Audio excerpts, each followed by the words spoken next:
Okay, so this is the introduction to Othello, and in particular for students that are studying it in year 11.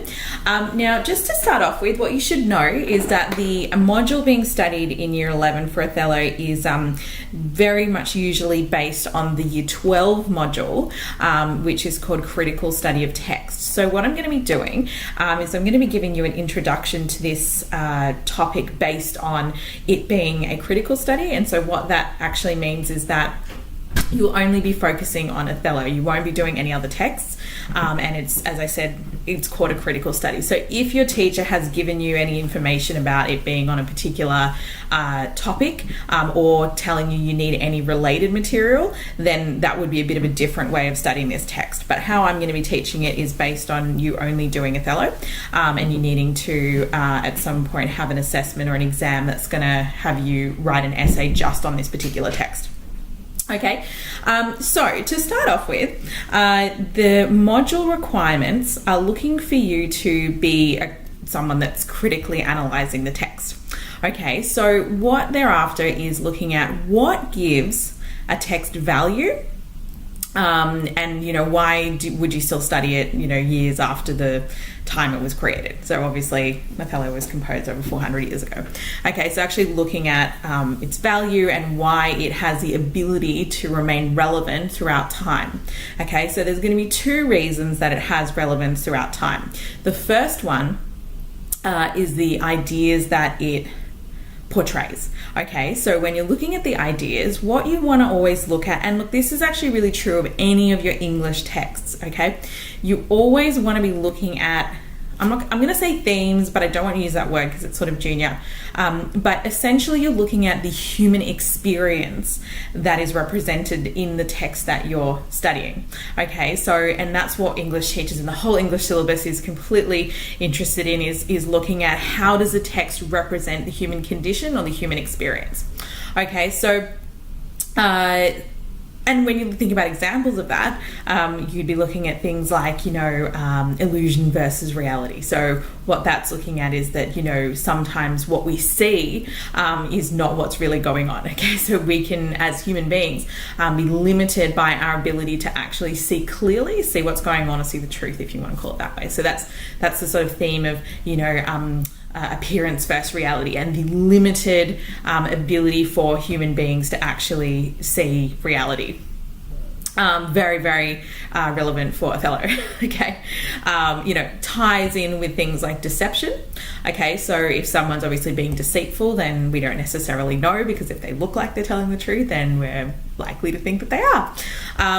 So things like, so deception does still come in as a separate kind of aspect of human condition. Things like greed, so that could be greed for power, it could be financial greed, then there's things like jealousy, there's things like love, there's things like hate, all of these sorts of aspects. And what you'll notice about these is that regardless of the time period in which a text was composed, these particular aspects of the human condition or the human experience still remain the same. Okay, so, obviously in Othello, you've got it as a specific storyline in a particular context, the Elizabethan context, but, of course, you would have personally experienced, and we can see it very much a prevalent thing, that we may get deceived by appearances, or we'd have the experience of jealousy or greed or love and hate, or, all those sorts of things. Okay, so that's what you can see starts giving it relevance throughout time, which is that it actually provides a unique perspective into the human experience and the human condition.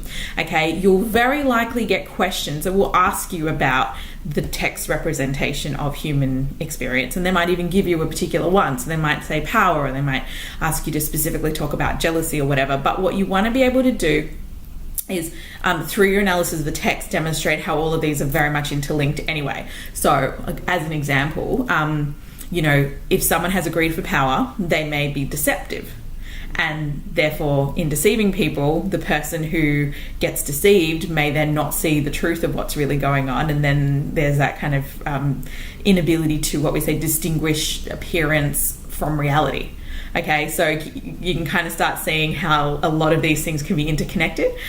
So even if they ask you for a particular idea or aspect of the human condition, you can still link it to all the other fantastic ideas that you've written in your essay, okay, that you have about the text. Okay, and that's very much going to be the focus of how you construct your essay in relation to what I'm going to explain to you, so that what you can do is you'll construct something that will allow you to actually twist your response to any question that's asked. And you can't always do that. Like if you did something like anyway, there's a particular way to actually construct or structure your essay beforehand such that you can change it, because you can't do it with every single structure. So obviously this will be based on you being able to do it. Okay, cool. So that's the first thing that you're looking at that gives a text value or allows it to resonate throughout time. Okay, so the first one, as I said, was the ideas or aspects of the human nature or the human condition that are revealed. The second one you want to look at, and this is always true whenever you're writing anything, you want to look at what are they talking about. Okay, so the idea, and then it's going to be how it's represented. Okay, so that's going to be your techniques. Okay, so you've got things like, and try and pick, obviously you're going to have your metaphors and your similes and motifs and so on, and that's going to be pretty much there for every text.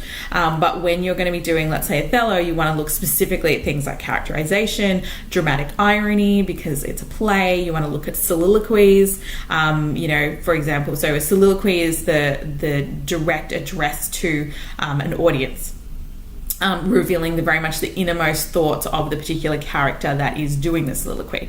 And it's an amazing way of being able to have a look at the difference between appearance and reality, because, what they say on stage to the audience, will then sometimes be very different to what we then see them say to someone as another character on stage.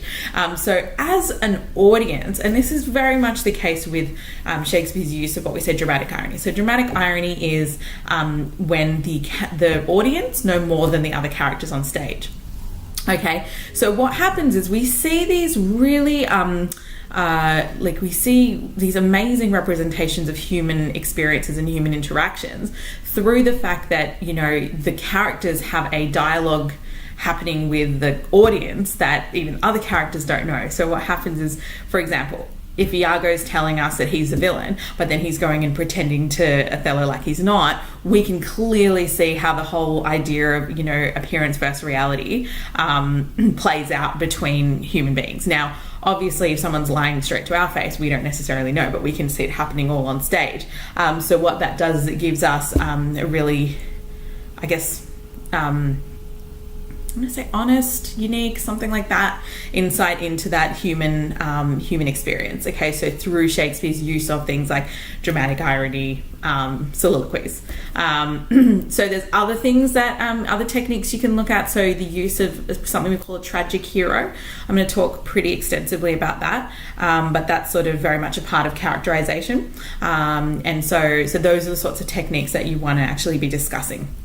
Okay, so what you're coming to the conclusion of is that through the unique representation of human nature and human experiences, as well as, the, creative and insightful use of, literary and dramatic techniques, Shakespeare's play has been given the ability to transcend time and remain relevant to different audiences, across the ages or what have you.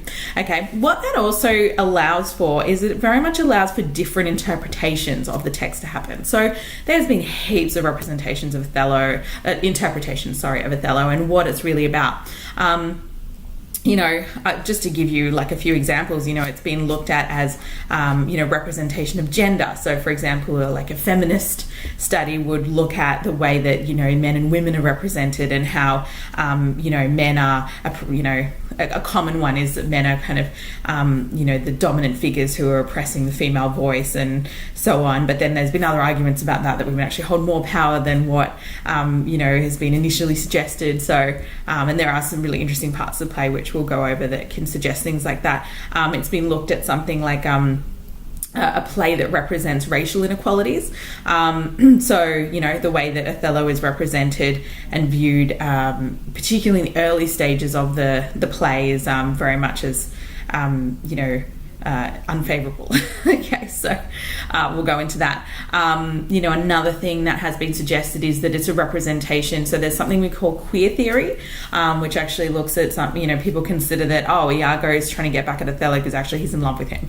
So there's suggestions that it's about that. Okay. Either way, you don't need to necessarily know all those different interpretations, but all you need to consider is that because of the really like intrinsic human experience that we see and the human emotions and the interactions that play out, there's just an infinite amount of different interpretations that can be had towards this play. And all you need to do is you need to develop an interpretation towards this particular text.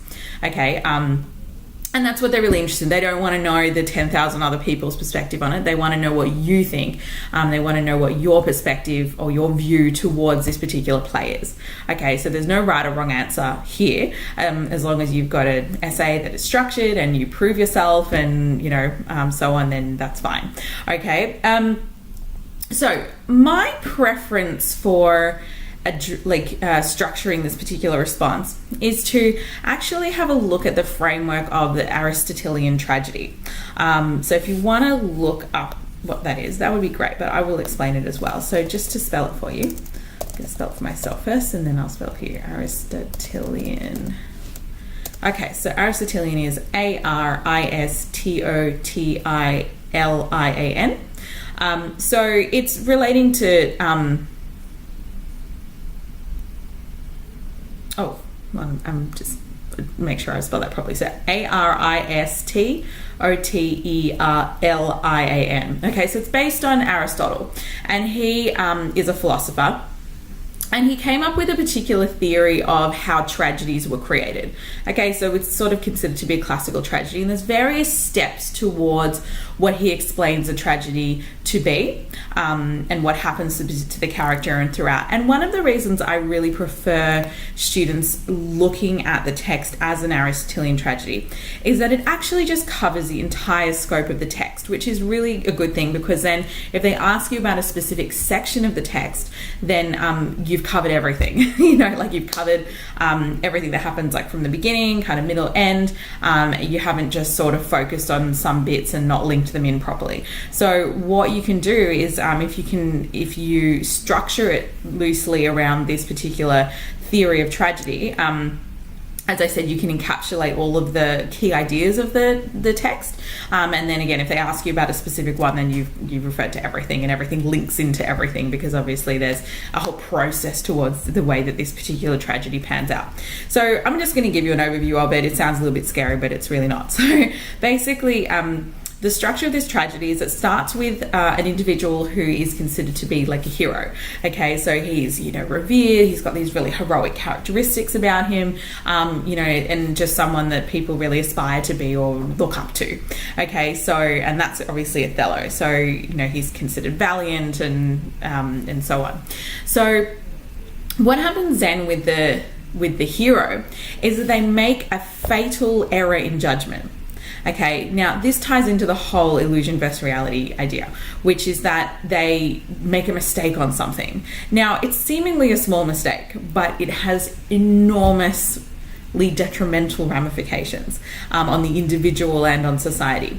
So, you know, so from there, we then just see the absolute downfall of the particular character, okay? And that's obviously the result of the error in judgment they've had. And then we get this final sense of like sympathy for them. We call it a catharsis, but it's, you know, basically like a resolution where we sort of see that everything comes to light, like all of the things that the particular individual was deceived about or made the error in judgment about, all horrifically come to light, and you know they it's usually the end of them essentially, because the error in judgment they've made has just been so catastrophic that it's completely ruined their life. Okay, so if you think about Othello, the steps that follow there is, you know, you've got that first, that initial establishment of him as a great warrior. So obviously he's a general of the army.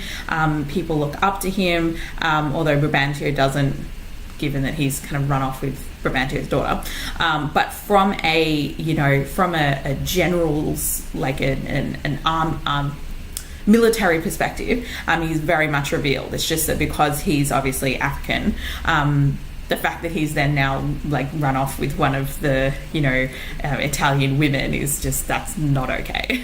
Right. Anyway, that starts bringing in the whole idea of race, so we will talk about that. But essentially, he's someone that is revered and very much respected as the general of the army.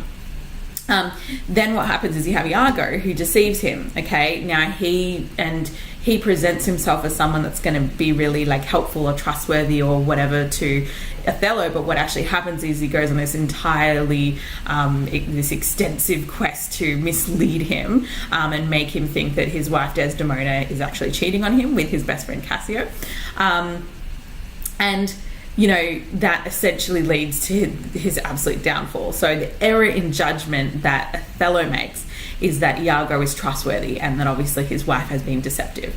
From there, he goes on to murder his wife, which clearly is entirely devastating given the fact that his wife never actually did anything. And that's what we sort of mean. So then at that point here, there's an error in judgment, and then there's this horrific revelation of what's happened, in the error that he's made. And you really like, although he's horrible in the way that he's acted and he's carried out that action of murdering her, you do have some sympathy towards him to some extent, given the fact that he then realized that he's made this huge mistake and he's been deceived the entire time. When he that whole thing is revealed, we really just go, oh my god, like that just must feel so awful for him. And so then at the end, like the resolution is usually, what usually happens is that's it, like the truth comes out and the tragic hero has fallen. Okay, so that's the loose structure. This is not particularly complicated. It sounds a bit fancy saying it's an Aristotelian tragedy, but that's all it's really looking at. Okay. If you follow those steps, it pretty much gives you the basis of the essay structure that you can actually write about. And what happens there is it then allows you to bring in the things that we talked about. So deceit, greed for power, you can be talking about jealousy, you can be talking about like revenge, like there's so many things that you can actually integrate into there. And as you can see, that encapsulates the entire story of Othello. Okay, so and that gives you a real grounding to be able to have an essay or a basic structure that is versatile for whatever question they're going to give you. Okay, all right, great. So what we're going to do is we're going to go a bit more specifically into the text, and I'm going to cover what would be ideal for you to discuss in the first paragraph. Okay, so in the first paragraph, what I recommend you doing is establishing the nature of the tragic hero. Okay. Establishing the nature of the tragic hero, and then also having a look at actually setting up the error in judgment that's made. Okay, so there's actually just saying even what that is at the beginning. Okay, so what we can start by doing is having a look at the greatness of Othello. Okay. So, let me have a look. And that's a quick thing, really. Just find a quick quote about, how he's great. I think they call him Valiant.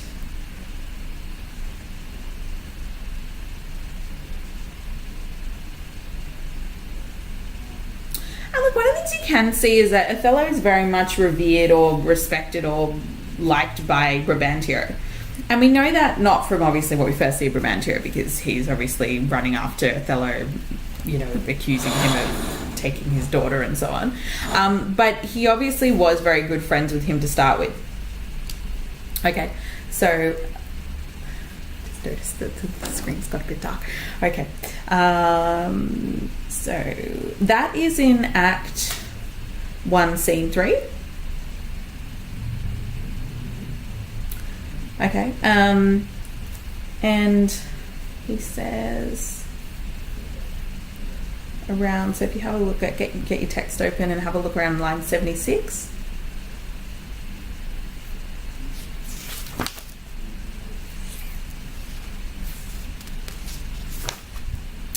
sorry, it's actually not there. It's Act 1, Scene 3, line 127. Okay, so her father loved me, oft invited me.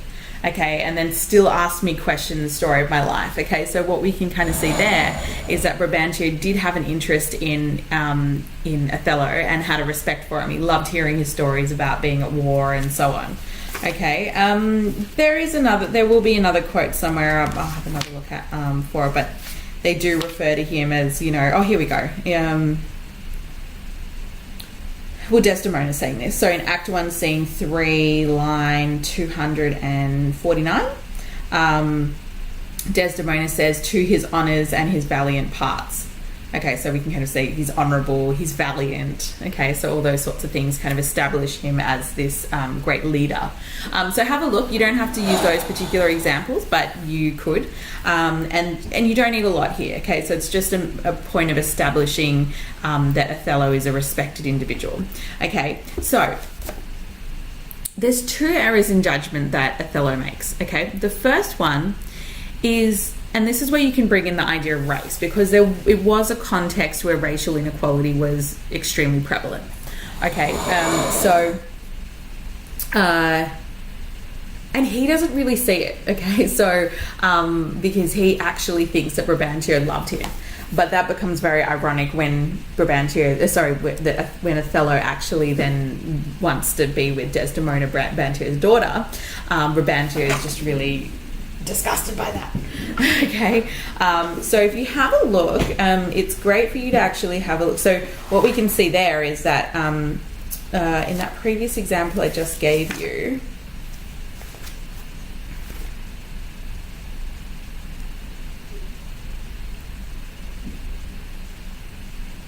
okay, great. Oh, I just found another example of the Duke saying something really nice about Othello. So he says, line 285, if virtue no delighted beauty lack, your son-in-law is more fair than black. So he's just saying like he's virtuous, you know, so he's someone to be respected. So obviously the Duke's probably a little bit more progressive in terms of looking at him as, you know, an African. But Othello obviously thinks that Brabantio has this really high regard for him. So when he says, her father loved me, oft invited me, still questioned me the story of my life, okay, and it goes on there, so you can read more of that. But essentially, what you can see there is that he is deceived by Brabantio's regard for him, because in actual fact then, when it comes to the idea that Othello is going to be with his daughter Desdemona, he's just like got a totally different take on Othello. So what we'll just have a look at that, and that's a really good passage for you to look at. Okay, cool. So go to Act 1, Scene 2, line 61. Great insulting metaphors here. Not great, but, you know, great in terms of demonstrating our point, which is looking at the racism of the particular era. And obviously the fact that Othello was deceived by the regard that certain individuals had for him. So he says, "O thou foul thief, where hast thou stowed my daughter?" So obviously he's calling him a foul thief. "Damned as thou art, thou hast enchanted her." So when he says that, there was a belief that people from Africa had, like, they used witchcraft. Okay, so they kind of, were sort of, dabbling in the dark arts, basically. And for a Christian context, that's a really negative thing. Okay, that's a big insult. So the fact that he said, "Oh, you've enchanted her," so basically you've tricked her, you've cast a spell on her. That's what Brabantio is saying there. So, and also calling him damned. So starts like sort of referring to him as a devil. So damned as thou art, thou hast enchanted her, for I'll refer me to all things of sense, if in chains of magic were not bound. If she in chains, so he's saying you've cast a spell on her, she's now shackled in chains of magic. So have a look at the metaphor used there. A chain is a restriction, and because obviously, like, at the end of the day, Brabantio just does not believe his daughter would want to actually go off with this, this African man. So he's just like disbelieving about it and now kind of throwing all these insults. Okay, so you've got that metaphor. Whether a maid so tender, fair and happy, so opposite to marriage, that she shunned the wealthy curled darlings of our nation, would ever have to incur a general mock, run from her guardage to the sooty bosom of such a thing as thou, to fear, not to delight. Okay, so what he's basically saying there is that she's been really opposed to marriage, and she's actually rejected all of these amazing bachelors of the nation, of these wealthy curled darlings of our nation.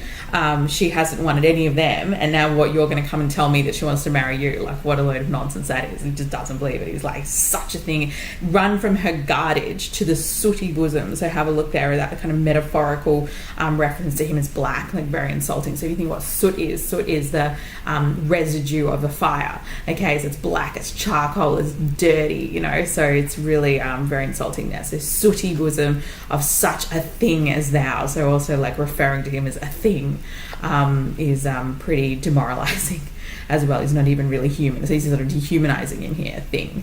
To fear, not to delight. So like, great, as a general, you're fantastic, you're someone to be feared, you're a fighter, you're not a lover, you know, so no one delights in you. That's just obscene. Judge me the world if 'tis not gross in sense that thou hast practiced on her with foul charms, abused her delicate youth with drugs or minerals that weakens motion. Okay, so you can see the kind of continued reference to sort of drugs or magic or, you know, other black arts. I'll have it disputed on, 'tis probable and palpable to thinking. I therefore apprehend and do attach thee for an abuser of the world, a practicer of arts, black arts, inhibited and out of warrant, to lay a hold upon him. If you do resist, subdue him at his peril.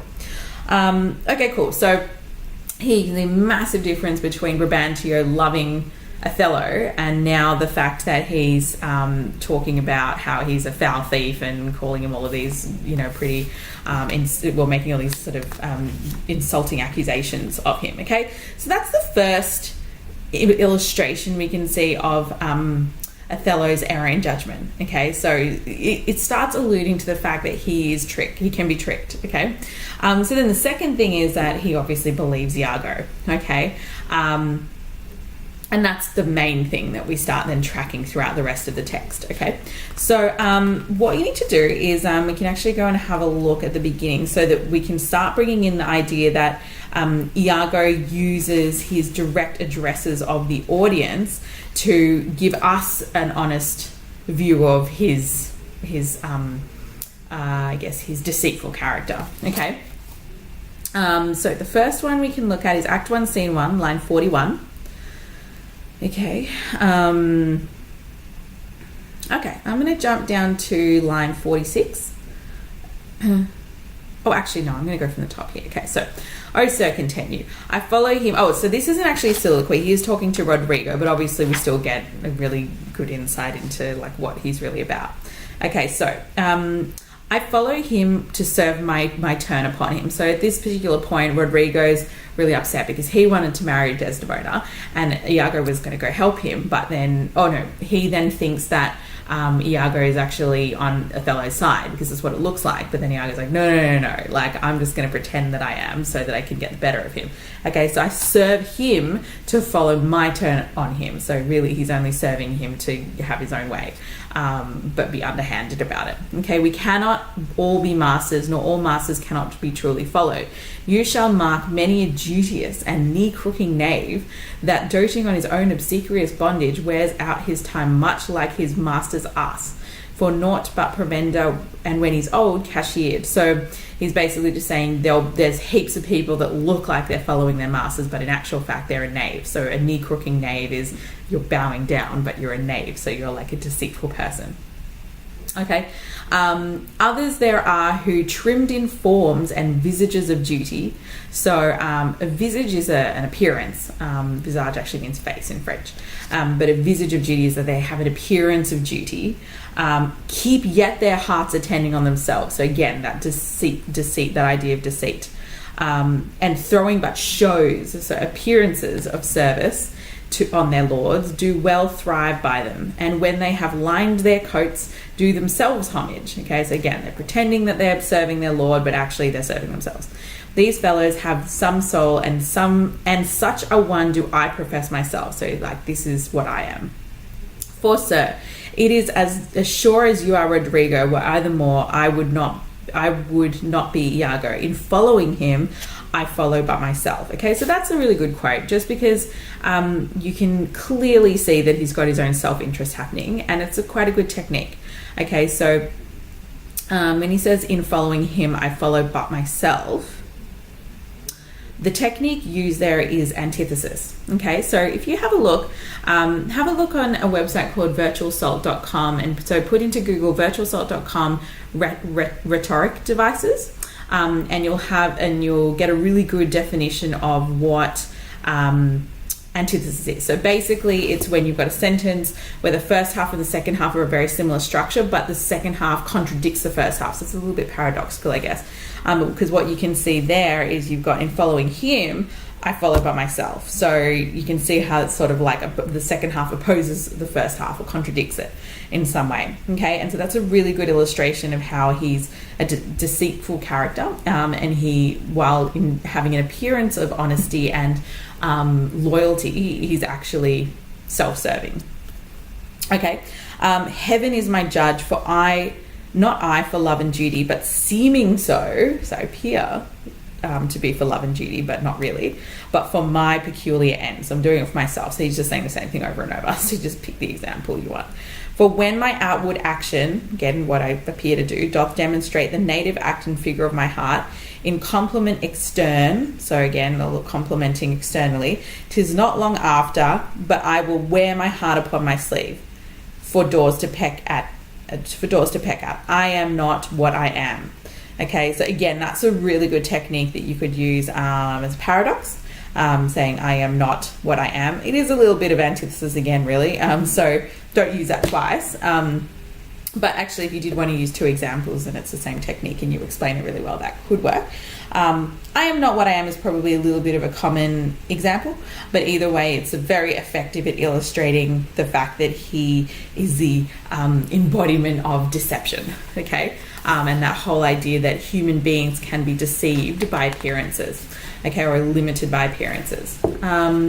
So from there, the next one I would recommend is to have a look then at Act 1, Scene 3, line 365. Because what this does is it not only demonstrates Iago's deceitful nature, it then starts going into the fact that Othello is someone that can be easily deceived. Okay, and that's really important too, because he is the hero, and he's got to have that fatal error in judgment that leads to his tragic fall. Okay, so Iago says, thus do I ever make me fall my purse. That was about Rodrigo.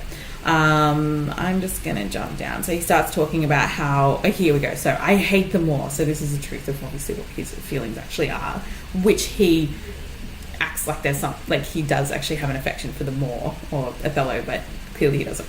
So I hate the Moor. So this is, you can now say that this is the use of a soliloquy or like that direct address to the audience. So I hate the Moor, and it is thought abroad that twixt my sheets he's done my office. It means it's thought that he slept with my wife. I know not if it be true, yet I, for mere suspicion in that kind, will do as if for surety. So it's like, I don't know if that's really true, but I'm just going to punish him anyway, even if I don't have any proof. Okay, so clearly he's got a grudge against him outside of this like loose whatever, rumor that he may have slept with Iago's wife. He holds me well. Again, he's deceived. He holds me well.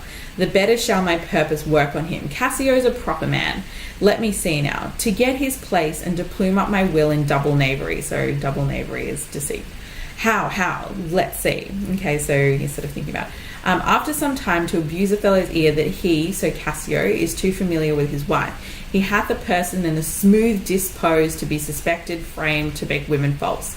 Okay, so he's like quite a smooth guy, so it's not going to be too hard to convince Othello that, he's trying to kind of get in his wife's pants. Okay. Now, this is really good here. So the Moor is of a free and open nature. So this is what we call his fatal flaw. Okay, so his fatal flaw is what leads to his error in judgment. And his fatal flaw here is that he is too trusting. Okay, another word for a fatal flaw for the Aristotelian structure is a hamartia. Again, it leads to the error in judgment. Okay, so he's a free of open nature that thinks men honest that but seem to be so. So he thinks people are honest just if they look like they're honest, but actually, like, that's not the case. especially not here.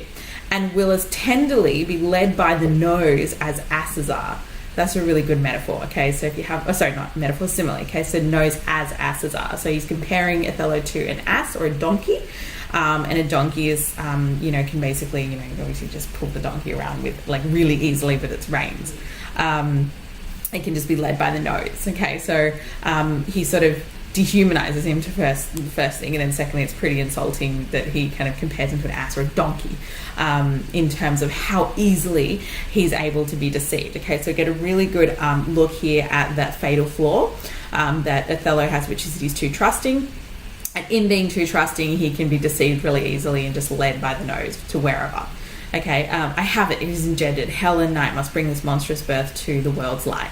Okay, so just to recap for this first paragraph, what you want to be doing is establishing that Othello is a hero, someone to be respected, someone looked up to, and then he has this fatal flaw of this hamartia that he can't see, he's unable to distinguish illusion from reality or appearance from reality. Okay, very much an extremely common human flaw. Okay, so as you can see, we're still sticking to the fundamental aspects of the human nature and human condition that enable this text to be relevant throughout time. Okay, so that's where you want to start. And then what we'll do is go from there in terms of looking at his downfall. Okay, so what actually happens as a result of this error in judgment that he has. Okay, and you can already start seeing themes like, as I said, deception. Iago does have this like sort of greed for power. There's a jealousy there. Okay, so you can start sort of seeing other themes coming in as well. So throw those in. Definitely also talk about that racial thing, just because it gives a little bit of that kind of contextual detail, historical detail in there as well. Okay, so there's a fair bit you can cover in the first paragraph, and I look forward to seeing it.